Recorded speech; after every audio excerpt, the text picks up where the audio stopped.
ஸ்ரீகிருஷ்ணாய பரபிரம்மணே நமः. ஸ்ரீமத்பகவத்கீதா தியானஸ்லோகாः. நமோஸ்து தே வியாசவிசாலபுத்தே புல்லாரவிந்தாயத பத்ரநேத்ர ஏன த்வயா பாரததைலபூர்ணः பிரஜ்வாலிதோ ஞானமயப்பிரதீபः பிரபன்னபாரிஜாதாய தோத்ரவேத்ரைகபாணயே ஞானமுத்ராய கிருஷ்ணாய கீதாமிருததுஹே நமः.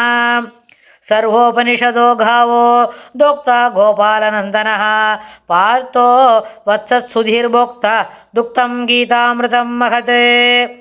वसुदेवसुतं देवं कंसचाणूरमर्दनं देवकी परमानन्दं कृष्णं वन्दे जगद्गुरुम्. அடுத்தது 4வது அத்தியாயத்தில் 2வது ஸ்லோகம். ஞானகர்ம சந்நியாச யோகத்தில் 2வது ஸ்லோகம். ஏவம் பரம்பரா பிராப்தம் இமம் ராஜர்ஷயோ விதுஹு சகாலேன அஹ மகதா யோஹோ நஷ்ட பரந்தப. ஏவம் பரம்பரா பிராப்தம் இமம் ராஜர்ஷயோ விதுஹு சகாலேன மகதா யோஹோ நஷ்ட பரந்தப. இந்த ஸ்லோகத்தில் பெருமாள் என்ன சொல்கிறார்? ஏவம், இப்போ இதுபோல் பரம்பரா பிராப்தம், பரம்பரையாக வந்த இமம் ராஜரிஷயா, பரம்பரையாக வந்த இந்த ராஜரிஷிகள் விதுஹு அறிந்திருந்தனர். அதாவது ஏற்கனவே போன ஸ்லோகத்தில் என்ன சொன்னார்? விவஸ்வானோட மனு இக்ஷ்வாகு, விவஸ்வானுடைய சூரிய பகவானுடைய புத்திரன் என்ன வைவஸ்வத மனு. வைவஸ்வத மனுவோட அந்த இதில் வந்தது இக்ஷ்வாக்கு. இக்ஷ்வாக்கு வந்து சூரிய குலத்தோட இக்ஷ்வாக்கு வம்சப்பிரபவோ ராமோ நாம ஜனஸ்ருதா அப்படின்னு சொல்கிறோம் இல்லையா? அந்த இக்ஷ்வாக்கு வந்து சூரிய குலத்துக்கு மூலபுருஷன். அதுபோல் இந்த பரம்பரா பிராப்தம், பரம்பரையாக வந்த ராஜரிஷிகள் இந்த என்ன பண்ணியிருந்தார்? இந்த 27 சதுர்யுகத்துக்கு முன்னே சொன்ன இந்த விஷயத்தை அவள்லாம் தானாக தெரிஞ்சுன்னு இருந்தா. அதுபோல் பரந்தபன்னு சொன்னால் சத்ருக்களை அழிக்கக்கூடியவனே, அழிப்பதில் சிறந்தவனே அப்படின்னு அர்ஜுனனை கூப்பிட்டு இந்த ராஜரிஷிகளுக்கு இது பரம்பரையாக அவளுக்கு வரிசையாக தெரிஞ்சுன்னு இருந்தது. ஆனால் இவ்வுலகில் யோகா, அந்த யோகம் மகதாகாலேன அப்படின்னா காலேனஹா மகதா, காலேனஹ மகதா அப்படின்னு சொன்னால் ரொம்ப நாளாக 27 சதுர்யுகத்துக்கு முன்னே சொல்லியிருந்தோம். அப்போ இருந்தபோது வரிசையாக பரம்பரையில் ஒருத்தருக்கா இந்த விஷயத்தை பற்றி தெரிஞ்சுன்றது. ஆனால் மகதா காலேன இவ்வளோ நாள் ஆகிப்போச்சு. அதனால் 27 சதுர்யுகம் ஆனதுனால இது என்ன பண்ணுது? நஷ்டகா, கொஞ்சம் கொஞ்சமாக மறைந்து போச்சு. காலப்போக்கில் இது மறைஞ்சு போச்சு. அதனால் 27 சதுர்யுகத்துக்கு முன்னாடி அங்கே சொன்னனே அதை இப்போ உனக்கு நான் சொல்கிறேன் அப்படின்னு சொல்கிறார் பெருமாள். அதாவது ராஜரிஷின்னா என்ன? பிராமணர்கள் வெகுவாய் சாங்கிய நிஷ்டை கூடின பிரம்ம ரிஷிகளானவாறு. பிரம்ம ரிஷிகள்னால் இருக்கணும் என்ன சொன்னால், பிராமணனாக இருந்தால் தான் ரிஷி வேலையை செய்ய முடியும். அப்படின்னா அவர்கள் என்ன சாங்கிய நிஷ்டையை கடைபிடித்து பிரம்ம ரிஷிகளானவாறு அரசர்களில் சிறந்தவர். இங்கு கூறிய கர்ம நிஷ்டையை கூடி ராஜரிஷிகளானவர். அதாவது சிறந்தவர் என்ன? ராஜரிஷியானதில் நிறைய பேர் தெரியும் நம்மளுக்கு. அதனால் அரசனாகிய அர்ஜுனன் முன்னோர்களான ராஜரிஷிகளை பின்பற்ற வேண்டும் என்பது கருத்து. ஏற்கனவே இருந்த ராஜரிஷிகளுக்கு நிறைய பேர் என்ன பிரம்ம ரிஷி, வசிஷ்டர் வாயால் பிரம்ம ரிஷின்னு வாங்கினோன்னு விஸ்வாமித்திரர் ரொம்ப பாடுபட்டு பிரம்ம ரிஷி ஆனார். அப்புறம் ராஜரிஷியாக இருக்கிறன்னு சொன்னால் அவர் என்ன ஜனக மகாராஜாலாம் என்ன எப்போவுமே ராஜாவை பரிபாலனம் பண்ணிருக்கிற, ராஜ்யத்தை பரிபாலனம் பண்ணுறவர் தான். ஆனால் அவருடைய சிறப்பான கொள்கைகள், அவளுடைய இது என்ன பண்ணிட்டு அவர் வந்து ரிஷி. எப்போவுமே காட்டில் தவம் பண்ணிட்டுருக்கிற அவருடைய குலகுரு இருக்கார், அவரோட பேசி அப்படி இருக்கிறது தான் இருக்கும். ராஜ்யத்துக்கு எந்த விதமான தீக்கும் நிற்காது, எல்லாமே நேராக தான் பண்ணுறோம் அப்படின்னு இருக்குது. அதனால் பெருமாள் என்ன சொல்கிறார்? அர்ஜுனனும் இதுபோல் ராஜரிஷி போல் இருக்கிறதுக்கு தெரிஞ்சுக்கணும். சாதாரணமாக இந்த பரம்பரையை பின்பற்ற வேண்டியது அவசியம் அப்படின்னு சொல்லி கொடுக்குறார். ஏவம் பரம்பரா பிராப்தம் அப்படின்னு. இதில் முக்கியமாக இன்னொன்று என்னன்னு கேட்டால், இந்த 4வது அத்தியாயத்தை பெருமாள் சொல்ல ஆரம்பிக்கும்போது பிரசங்காத்து பிரபோவக்தி பிரசங்காத்து சகா, இப்படி சொல்லணும்னு ஆரம்பித்தேன் அதனால் சொல்லின்னு இருக்கேன் அப்படின்னு சொல்கிறார். என்னதை? புரோக்துவானகம் அவ்யயம், அதாவது விவஸ்வானுக்கு சொல்லி கொடுத்த சூரிய வம்சத்தில் முதல்ல இருக்கார் சூரிய பகவான். அவருக்கு மனு, அப்புறம் இக்ஷ்வாகு அப்படின்னு இவாளுக்கு வரிசையாக சொல்லி கொடுத்தது.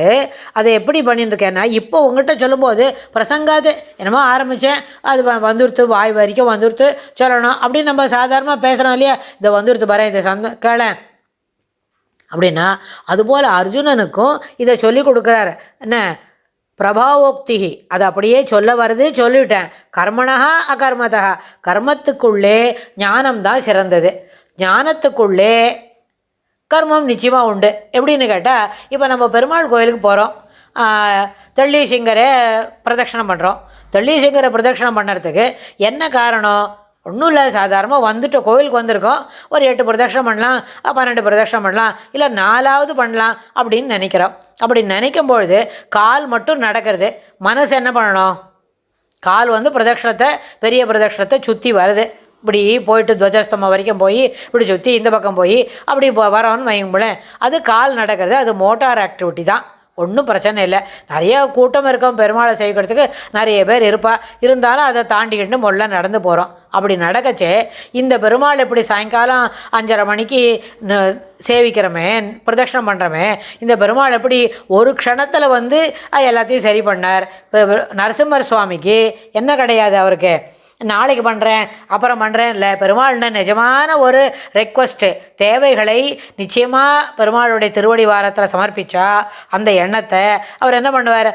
தகுதி இருந்ததுன்னா, நம்மளுக்கு அது தேவைன்னு அவரும் நினச்சா அது என்ன பண்ணுவார்? எவ்வளோ சீக்கிரமாக அதை நிறைவேற்றி கொடுக்கணுமோ அவ்வளோ நிறைவேற்றி கொடுப்பார். பெருமாள் ரொம்ப தயாளு, கேட்டதெல்லாம் கொடுப்பார் அப்படின்ற அந்த எண்ணம் இருக்கே, அதுவும் கூடவே வந்ததுன்னா அப்போ என்னாச்சு? அதுபோல் எண்ணம் தெளிவாக இருக்கும்பொழுது அது ஞானம்தான். ஆனால் கர்மா என்னது? கையால் காலால் பிரதட்சணம் பண்ணுறோம். பிரதட்சணம் பண்ணுறது மட்டுமே போகிறோம்னா அப்போ அதை பற்றி நினைக்க வேண்டான்னு ஆகும். நினைக்கிறது மட்டுமே போகிறோம்னா பிரதட்சணம் பண்ண வேண்டான்னு ஆகும். அப்படி இல்லை, பிரதட்சணமும் பண்ணணும், நினைக்கணும். ஆனால் இதை பற்றி பெருமாளுடைய சிறப்பான கல்யாண குணங்களை நினைத்து கொண்டு நம்ம என்ன பண்ணுறோம்? பிரதட்சணம் பண்ணுறோம்னா அது ஏற்புடையது. அதனால் ஒரு கர்ம பாகத்திலையும் ஒரு கர்மா செய்யக்கூடிய வேலையிலையும் அது என்ன பண்ணுறது? அதோடு கூடவே அதனுடைய ஞானமும் தெளிவாக கூடவே இருக்குது. ஆனால் ஞான பாகம்தான் திறந்தது. ஆனால் பெருமாளுடைய எதையும் நம்ம பிரார்த்திக்க வேண்டாம், எனக்கு என்ன தகுதியோ அதை கொடுன்னு தான் கேட்குறோம். என்ன சிரமம் வந்தாலும் நீ துணைக்கு இருப்ப, நீ கூப்பிட்ற தூரத்தில் தான் இருக்க, பக்கத்தில் தான் இருக்க அப்படின்ற அந்த எண்ணத்தை தெளிவாக எனக்கு கொடு அப்படின்னு தான் கேட்குறோம். ஆனால் அப்படி எண்ணத்தை கேட்டுண்டே சுவாமிகிட்ட என்ன பண்ணுறோம்? பிரதட்சணம் பண்ணுறோம். இல்லை, நம்மளுக்கு பரீட்சை இப்போ வரப்போகிறது, ஆனுவல் எக்ஸாம் வரப்போகிறது. பெருமாளுண்ட எல்லா வெள்ளிக்கிழமையும் சாயங்காலம் 4 மணிக்கு போய் 4 பிரதட்சணம் பண்ணுறோம், இல்லை ஞாயிற்றுக்கிழமை போய் 4 பிரதட்சணம் பண்ணுறோம். நம்மளை போல் நிறைய பேர் வந்திருக்கா, நம்ம பள்ளிக்கூடம் படிக்கிறோமா, ஆனுவல் எக்ஸாம் வந்திருக்கா, நம்மளை போல் நிறைய பேர் வந்திருக்கா. அப்போ என்ன செய்யணும்? எல்லாரும் பிரதட்சணம் பண்ணுவா. பெருமாள்கிட்ட என்ன கேட்குறோம்? பரீட்சைக்கே படிக்காமல், புசத்தியாக எடுக்காமல், பரீட்சை எனக்கு பதில் நீ எழுதிவிடுன்னு சுவாமி கேட்டால் சுவாமி சிரிச்சுப்பார், இது என்ன, நான் என்னத்துக்கு பரீட்சை எழுதணும் அப்படின்னு. ஆனால் உண்மையில் என்ன பண்ணணும்? பரீட்சை எழுதணும். அந்த பரீட்சை எழுதுறதுக்கு நன்னா படிக்கிறதுக்கு மனம் கொடு. பாராக்கு பார்க்காம, வேடிக்கை பார்க்காம, புஸ்தத்தை எடுத்து கையில் வச்சுட்டு வேறு எதையோ பற்றி யோசிக்கிறதுக்கு எனக்கு மனசை கட்டுப்படுத்தி புஸ்தத்தை முன்னாடி வச்சுட்டா, ஃபிசிக்ஸ் படிக்கணும்னு சொன்னால் ஃபிசிக்ஸ் மட்டும் படிக்கிறதுக்கு எனக்கு மனம் கொடு, தெளிவான யோசனை கொடு, மனத்தை அலபாய விடாத அப்படின்னு தான் கேட்குறேன். நன்னா பரீட்சை கொடு, 100 மார்க் வாங்கி கொடு அப்படிலாம் கேட்கல. நன்னா பரீட்சை எழுதுறதுக்கு பெருமாள் அனுகிரகம் பண்ணாலே அதுக்கே மார்க் வரும் தானே. நன்னா பரீட்சை எழுதுறதுன்னா என்ன? எந்த சாப்டரையும் விடாமல் நன்னா படிக்கணும். அந்த படிக்கிறதுக்கு குணம் கொடு, அதுதான் கேட்குறோம். அது கூட நம்மளுக்கு குணம் தகுதி இருக்கணும், எனக்கு அதை கொடு, அந்த ஒருமுகப்பட்ட மனம் வேணும்னு சொல்லி தான் பெருமாள்கிட்ட பிரதட்சணம் பண்ணி கேட்டுக்கிறோம். அது மாதிரி பரீட்சைக்கு முன்னாடி ஒரு 2 மாதம் முன்னாடியே படித்து 4 பிரதட்சணம் பண்ணால் அந்த 2 மாதத்தில் கிடைக்கிற 8 ஞாயிற்றுக்கிழமையில் என்ன பண்ணோம்? பெருமாள் கண்டிப்பாக நம்மளுக்கும் அந்த தெளிவான மனம் கிடைக்கிறதுக்கு பெருமாள் அனுகிரகம் பண்ணுவார். அதுவும் என்ன பண்ணோம்? மனமும் தெளிவு அடையும், பெருமாளும் அனுகிரகம் பண்ணுவார். அப்போது ஒரு விஷயத்தை செய்யும்பொழுது ஒரு விஷயத்திலையும் ஞானபாகம், ஞானமாக தெளிவான யோசனைகளும் எண்ண ஓட்டங்களும் இருக்கும், அதை செய்யக்கூடிய கர்மாவும் இருக்கும். பெருமாளுக்காக பூ பொறிக்கிறோம் நம்ம ஆற்றுக்கு செடியிலேருந்துன்னு சொன்னால், பூ பொறிக்கச்சே அது ஒரு வேலை தான். ஒரு ஆக்ஷன் தான். ஆனால் அந்த பூ பறிச்சாச்சு, அது அத்தனையும் எடுத்து பெருமாள் சன்னதியில் இருக்கிற அந்த உதிரி பூவை 10 பூ தான் பூக்கிறதும் இங்கே 10 பூவை பெருமாள் திருவடி வாரத்தில் சமர்ப்பிக்கும் போது அது ஒரு ஞானம் தான். அப்போ நம்ம என்ன கேட்டுக்கிறோம், ஒரு 10 பூ தான் பூக்கிறது, இன்னும் ஒரு 50 பூ பூக்கிற மாதிரி இந்த செடியை நன்னா வளர்த்தணும் அப்படின்னு நினைக்கிறோம் இல்லையா? அதை நன்னா வளர்த்துறதுக்கு சுவாமி தான் அனுகிரகம் பண்ணணும். அதுபோல் இது சாதாரண இதெல்லாம் ட்ரைவில் திங்ஸு.